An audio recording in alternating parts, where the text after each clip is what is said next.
The you is the intuition. Right. And you can differentiate the voices from you by only making decisions when you're alone, relaxed, calm, very present, and really thinking about what you're doing. You all have had this, I know this.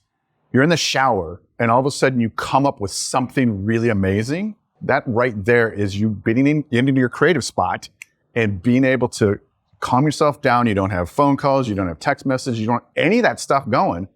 You're just in yourself and you can differentiate all those other stupid voices and like, oh, that's what I need to do. How many times have you made a decision because an inside voice said something and you made the mistake of thinking that's you, as opposed to thinking, am I in cortisol right now? Do I have cortisol in my system? If I do, Yep.